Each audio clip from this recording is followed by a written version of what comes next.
গত মাসেই যেখানে রেকর্ড পরিমাণ রেমিটেন্স প্রবাহের সুবাতাস বয়েছে দেশের আর্থিক খাতে, সেখানে মাস ঘুরতেই এখন মন্দাভাব। প্রবাসী ভাই বোনদের কাছে বিনয়ের সাথে আবারও প্রয়োজন অনুরোধ করতে চাই, এই মিথ্যা গুজবে আপনারা কান দিবেন না। সাধারণ মানুষ এবং শিক্ষার্থীদের উপর নারকীয় হত্যাযজ্ঞের প্রতিবাদে এবার অ্যাকশনে নেমেছেন প্রবাসী বাংলাদেশিরা। আমার টাকা আমি ব্যাংকে পাঠাবো কি বিকাশে পাঠাবো কি হুন্ডিতে পাঠাবো সেটা আমার নিজের ব্যক্তিগত ব্যাপার। প্রবাসীরা তো মূর্খ, প্রবাসীরা তো অশিক্ষিত। নিয়মিত রেমিটেন্স পাঠাচ্ছে আরব আমিরাতের প্রবাসী বাংলাদেশিরা। দেশে চলমান কোটা আন্দোলনকে কেন্দ্র করে রেমিটেন্সের গতি প্রবাহ কিছুটা স্থবির হয়ে গেলেও সংশ্লিষ্টদের অভিমত এই গতি আবারও ফিরবে। দেশের ডলারের দাম বাড়িয়ে দেয় এবং ঈদুল আজহা উপলক্ষে বেশি টাকা পাঠানোর ফলে জুন মাসের রেকর্ড পরিমাণ রেমিটেন্স বা প্রবাসী আয় পেয়েছিল বাংলাদেশ। এক মাস না যেতেই উল্টো চিত্র দেখা যাচ্ছে। গত এক সপ্তাহে রেমিটেন্স প্রবাহ উল্লেখযোগ্য পরিমাণে কমেছে। প্রবাসীরা যে আয় পাঠান তা শুধু তাদের প্রয়োজন মেটায় না, পূরণ করে রাষ্ট্রের ও সাধারণ মানুষের চাহিদা, বৃদ্ধি পায় রিজার্ভ এবং স্বাভাবিক রাখে নিত্যপণ্যের দাম। আর সেই রেমিটেন্স যোদ্ধাদেরই অর্থ পাঠাতে সমস্যায় পড়তে হয় গেল 19 জুলাই। প্রবাসীদের পাঠানো রেমিটেন্স বাংলাদেশের অর্থনীতির অন্যতম চালিকা শক্তি। তবে রেমিটেন্স প্রবাহে হঠাৎ বড় ধাক্কা লেগেছে বলে জানা যাচ্ছে। কোটা সংস্কার আন্দোলনকে কেন্দ্র করে দেশ জুড়ে সংঘাত সহিংসতায় নেতিবাচক প্রভাব পড়েছে দেশের অর্থনীতিতে। ইন্টারনেটের গতি কম থাকায় অনেক অর্থনৈতিক কর্মকাণ্ড ব্যাহত হয়েছে।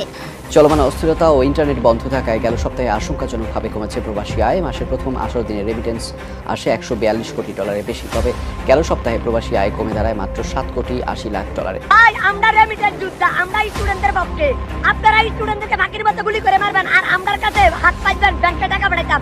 কোনোদিন 1 টাকা ব্যাংকে পাঠাবো না, এটাই ওয়াদাবদ্ধ। এইমাত্র পাওয়া গরম খবর, কোটা আন্দোলনের প্রভাব, 6 দিনে আসেনি একদিনের আয়। রেমিটেন্স নিয়ে শঙ্কায় সরকার। এক সপ্তাহে রেমিটেন্স এসেছে মাত্র 13 কোটি ডলার। দেশের অস্থিতিশীল পরিবেশের মতো গত 21 থেকে 27 জুলাই 7 দিনে দেশে রেমিটেন্স এসেছে মাত্র 13 কোটি 80 লাখ ডলার। সোমবার বাংলাদেশ ব্যাংক সূত্রে এসব তথ্য জানা যায়। রেমিটেন্সের নেতিবাচক প্রবাহ দেশের বৈদেশিক মুদ্রার সঞ্চয় বা রিজার্ভের উপর চাপ তৈরি করবে। এই অবস্থায় বেশ দুশ্চিন্তায় পড়েছে সরকার। রেমিটেন্স নিয়ে কি চলছেন এ নিয়ে থাকছে বিস্তারিত প্রতিবেদন। আজকের খবরগুলো খুবই গুরুত্বপূর্ণ। দেশে রেমিটেন্স না পাঠাতে সোশ্যাল মিডিয়ায় গুজব, সতর্ক করল সরকার। এদিকে অবৈধ পথে রেমিটেন্স পাঠানোর প্রচারণা তুঙ্গে, চরম বিভ্রান্তিতে প্রবাসীরা। রেমিটেন্স পাঠানো নিয়ে কি বলছে প্রবাসীরা এ নিয়ে থাকছে বিস্তারিত প্রতিবেদন। আন্দোলনকারী শিক্ষার্থীদের সমর্থনে প্রতিবাদ জানিয়ে একই বললেন রেমিটেন্স যোদ্ধা প্রবাসী নারী। আজকের ভিডিওতে অনেক গুরুত্বপূর্ণ তথ্য শেয়ার করা হয়েছে। ভিডিওটি না টেনে শেষ পর্যন্ত দেখে একটি লাইক দিয়ে সবাইকে শেয়ার করে দিন। আমাদের চ্যানেলে নতুন হলে চ্যানেলটি সাবস্ক্রাইব করে পাশে থাকা বেল আইকনে ক্লিক করে রাখুন।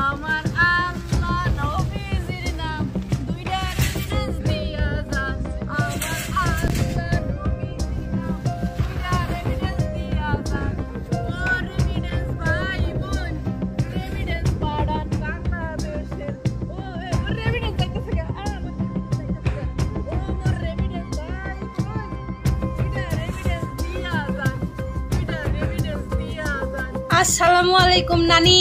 ও নানি গো নানি, নানি বেতন পাইছি, লাগবো না? নিবা না বেতন? দিমু ব্যাংকে। এ নানি, বাপের টাকা খরচ কইরা পাসপোর্ট বানাইছি, বাপের টাকা খরচ কইরা ভিসা লাগাইছি, বাপের টাকা খরচ কইরা প্লেনের টিকিট কিনছি, নিজের শরীরের রক্ত পানি করে এইখানে ইনকাম করতেছি। আমার টাকা আমি ব্যাংকে পাঠাবো কি বিকাশে পাঠাবো কি হুন্ডিতে পাঠাবো সেটা আমার নিজের ব্যক্তিগত ব্যাপার।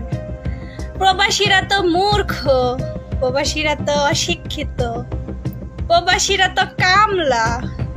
তাহলে এখন দেন মা দেন, আর 2 দিন পরে ওই যে বলা লাগবে, একজন বলবে আল্লাহ নবীজির নাম, আরেকজন বলবে 2টা টাকা দিয়ে যান। ঠিক আছে, সময় পুরো বাংলাদেশ তো সব খরাত করা শুরু করে দিছি। প্রবাসী ভাই বোনেরা তোমরা কই আছো? রেমিটেন্স পাঠাও। রেমিটেন্স না পাঠাইলে তো মুগো অবস্থা কাহিল হয়ে যাইতেছে। তোমাকে হাতে পায়ে ধরিয়া কই রেমিটেন্স পাঠাও, বাংলাদেশের রেমিটেন্স পাঠাও ব্যাংকের মাধ্যমে। রেমিটেন্স দাও, রেমিটেন্স। আমার আল্লাহ নবীজির নাম, 2টা রেমিটেন্স পাঠান। রেমিটেন্স পাঠাইলে দোয়া পাইবে না খিরাইতে। রেমিটেন্স ভাই বোন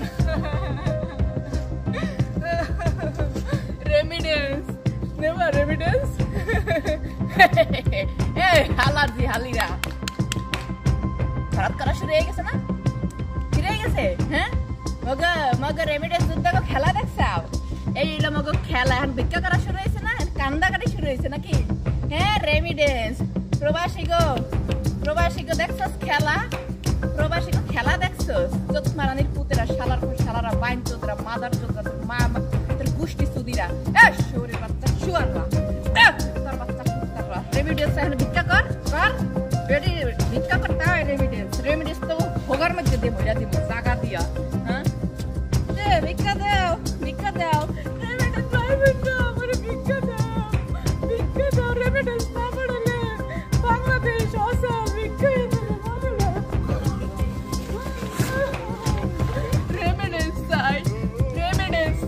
রেমিটেন্স আমার আল্লাহ নবীজির নাম দুইটা রেমিটেন্স পাঠান আমার আল্লাহ নবীজির নাম দুইটা রেমিটেন্স পাঠান আমার আল্লাহ নবীজির নাম দুইটা রেমিটেন্স পাঠান।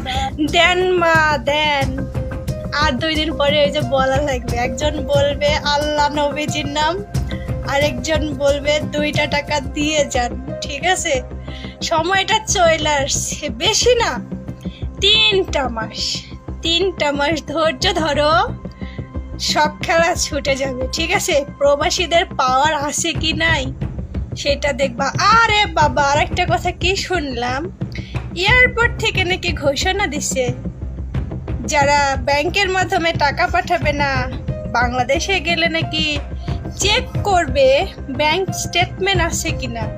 এ নানি শোন, একটা কথা বলে রাখি, আমার যে ভাইরা প্রবাসী ভাইরা যারা বিয়ে করছে না, এগরে বউ বাংলাদেশ থেকে নিয়ে আসামু, আর যারা এখনো ব্যাচেলর আছে না, এগরে কোনো ভাই ইন্ডিয়ান আছে, পাকিস্তান আছে, সুদানি আছে, অনেক ভালো ভালো কান্ট্রির মেয়ে আছে, বিয়ে কইরা এই প্রবাসে সেটেল হইয়া যা। দেশে গিয়ে কি করবি? দেশে যাওয়ার দরকার নাই, দেশে গিয়ে মানুষের পাচাটার থেকে এখানে প্রবাসী অনেক মেয়ে আছে, এমনকি যে দেশেই আছে না কেন সেই দেশেরও অনেক মেয়ে আছে বাঙালিদের বিয়ে করার জন্য দাঁড়ায় থাকে। ঠিক আছে, ভাইদের বিয়ে দিমু, আর বোনদের যাদের বিয়ে হয়নি তাদের বিয়ে দিমু, যাদের বিয়ে হয়েছে তাকে জামাই নিয়ে আমু, শেষ। বাংলাদেশ এয়ারপোর্টে গিয়ে নিজে ইনকাম করব, নিজের বাবার টাকা খরচ করে প্রবাসে আসবো, আর তোর কাছে হিসাব দিতে হবে আমার যে আমি কয় টাকা ইনকাম করছি, কয় টাকা খরচ করছি। কে রে ভাই, তোরে তো আমি চিনি না। আমি আউনের সময় কি আমারে 10 টাকা দিয়ে সাহায্য করছিলি? এখান থেকে যাওয়ার পরে তো বাংলাদেশের সোর্সরা তো আবার কিছু খাইতে পারবো না, এটা তো বড় ঝামেলা। আমরা যদি প্রবাসীরা না যাই, প্রবাস থেকে রেমিটেন্স যদি না পাঠাই, সোর্সেরা খাইবো কি? হ্যাঁ, ভিক্ষার থালা হাতে নিয়ে তো রাস্তায় দাঁড়ানো লাগবো, তবে কেউ ভিক্ষা দিব কিনা এটাও তো জানি না রে ভাই। চিন্তা করিস না, ঠিক আছে? তোকে চিন্তা করার কোনো কারণ নেই, কারণ তোরা যা শুরু করছস না, আমরা মাত্র খেলা দেখানো শুরু করছি, এখনো গোডাউনে বহুত আছে, মাত্র তো টেইলার। ওয়েট কর, ঠিক আছে? প্রবাসীদের ন্যায্য দাবি যদি না দিস না, তাহলে ওই 2 দিন পরে আল্লাহ নবীজির নাম 2 টাকা খয়রাত কইরা যান, এই কথাটা বলায়া প্রত্যেকজনকে রাস্তায় নামানোর দায়িত্ব না হয় আমরা প্রবাসী না নিলাম। ভালো থাক সবাই, তোকে লাগে আল্লাহর কাছে দোয়া করি। হ্যাঁ, তোরা ভালো থাক।